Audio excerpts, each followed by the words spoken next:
With President Trump's next round of escalatory tariffs set to go into effect at midnight, the president insists that despite rattled markets and recession fears, he's not considering hitting the pause button. We're not looking at that. After the president initially said every country has called to negotiate, President Trump's top advisors are now saying more than 50 countries have reached out. European officials offered to eliminate their tariffs on American-made cars and industrial goods if the U.S. will do the same in return. Despite the market suffering their worst days since the start of the pandemic, the president says he's unfazed by short-term financial pain. I don't mind going through it because I see a beautiful picture at the end. Administration officials have also been saying Americans will overlook temporary market turmoil. Americans who have put away for years in their savings accounts, I think they don't look at the day-to-day fluctuations of what's happening. But many may be invested. Research from the Federal Reserve shows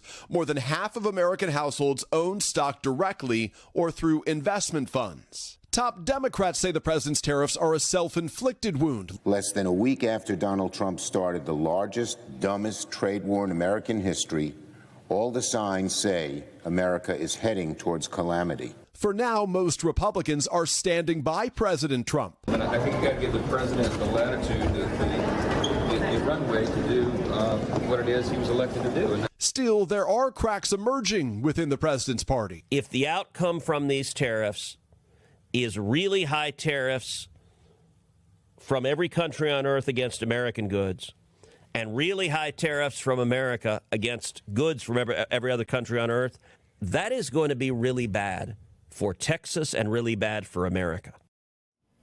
Of course, that was Texas Senator Ted Cruz there. Also this morning, the Washington Post is reporting that Elon Musk, one of President Trump's top lieutenants, who this weekend launched a barrage on social media with posts criticizing President Trump's aggressive tariff plan, also made personal appeals to President Trump to rethink those tariffs. He made those appeals directly.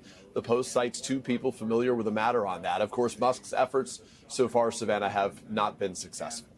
Hey, thanks for watching. And don't forget, you can catch the Today Show every morning on NBC or take Today when you're on the go. Just follow the Today podcast on Apple Podcasts, Spotify, or wherever you listen.